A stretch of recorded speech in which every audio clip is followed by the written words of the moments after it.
Hello and welcome back to Cooking for Two 101. I'm Christy, that's John. Today we're making the best Chinese takeout food ever, Mongolian beef. And you don't have to go get it because you can make it at home. We're going to start by making the sauce. It does have hoisin in it.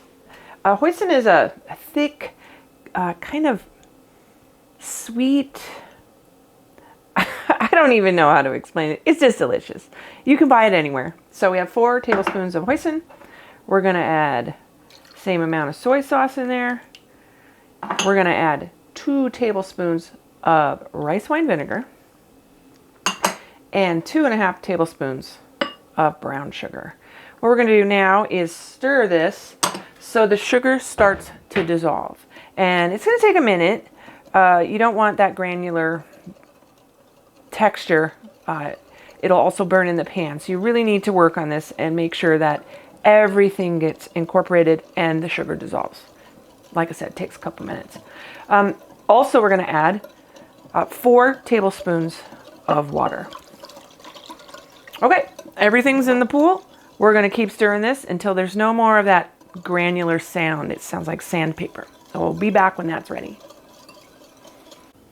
All right, on to the meat. This is a flat iron. I did put it in the freezer for about 10-15 minutes. It's a little easier to cut when it's cold. Excuse me, a flat iron, you can see the ribs or the grain runs this way.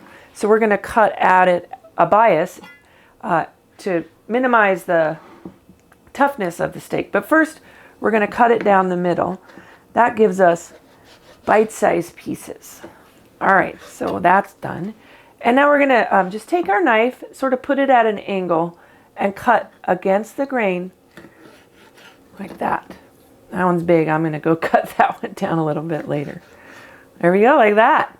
So we want these beautiful bite-sized pieces cut against the grain. Really helps that it's cold right now. There we go. Look how easy that, look at, so beautiful. All right, this is going to take me a couple minutes, but it's going to be worth it. So we'll be right back.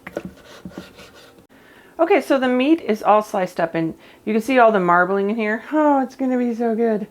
Next, what we're going to do is prepare the coating that goes on the meat. It makes it crispy and it also tenderizes it a bit. So I have here 3/4 of a cup of cornstarch and 1 teaspoon of baking powder.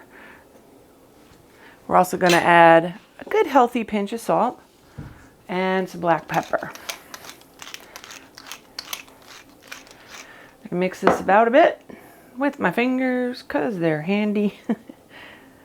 There we go. Next, what we're going to do is coat each little bite of meat in the powder. And I say powder because cornstarch is very powdery, but just like that. And then we're going to let it rest for about 10 minutes. And you don't need to watch me do this anymore, so we'll be right back. Okay, the meat has rested. I have brought about 1/4 inch of vegetable oil up to temperature. And by that I mean it's pretty hot. It's on medium high. You can tell it's hot enough to fry the meat if you put a chopstick in it or anything would. And it starts to bubble around the tip. You can see all the little bubble happening right there. Also, there's like a sheen to it and it may even start to smoke. So what we're going to do now is just fry our beef in batches. We don't want to overcrowd the pan. That will just steam it, and that's not what we want. It's going to take about 3 minutes on this side, and then once you flip it, maybe a minute more, because they are pretty thin. Like I said, I'm going to do it in batches, and when I'm all done, actually, I'll come back when it's time to flip. I'll show you what that looks like.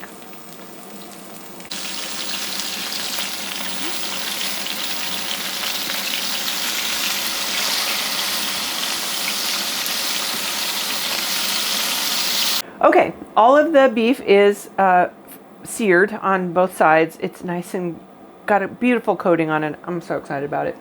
I did remove about a tablespoon of the oil that was left in the pan. You don't want too much oil in there. This is probably about plenty. I have here 3 cloves of garlic that I've minced and about 1 inch, maybe 1.5 inches of ginger that I've also diced up. And I'm going to cook that quickly in this hot oil.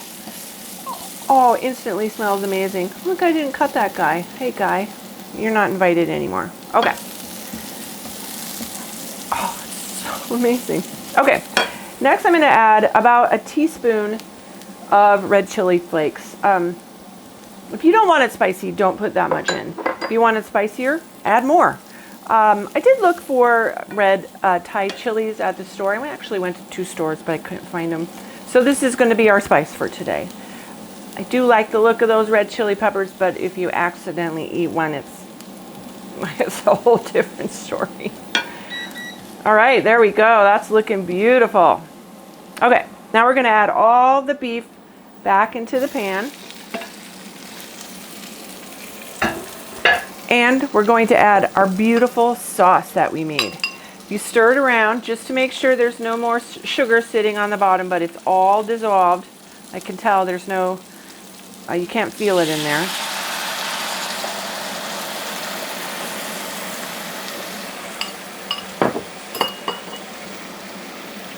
Oh, beautiful. All right, we're going to simmer the sauce, which is going to reduce it and make it thicker, and also finish cooking the beef. It's going to take about 4 or 5, maybe 6 minutes. But what you want to see is this bubbling on the edge. That's what we're looking for. That means your pan is hot enough and we're getting close to delicious dinner. Okay, we'll be right back.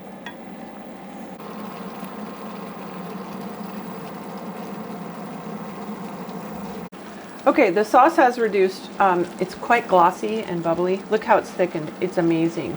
Next, we're going to add in the green scallions. I just sliced a bunch, an actual bunch, a whole thing from the grocery store into kind of big pieces, because this is really the only texture that's going to be in your dish, and it's going to be amazing. Trust me. Just toss it about a bit. I also made some white rice, just according to package directions, nothing special there, to serve it with. We're going to cook this for about 1.5 minutes, maybe 2 minutes, and no longer. You don't want them to wilt or overcook or do any of that business, so we'll be right back. Okay, it's ready. It's beautiful. I am so excited. So I'm going to plate this up. I'm going to serve it with some rice. I'm going to garnish it with some sesame seeds, because that's delicious.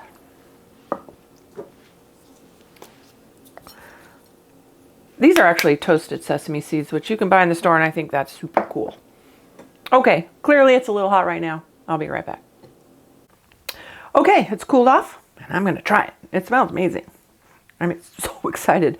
I can't believe I got this glaze on here to happen in my own kitchen. I'm really happy.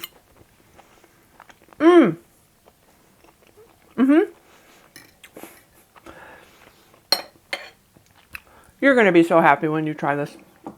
It's just like I'm at the restaurant. Yay! Okay, thanks for watching Cooking for Two 101. Don't forget to like, subscribe, share with your friends, and leave us a comment. What do you want to see? All right, we'll see you soon.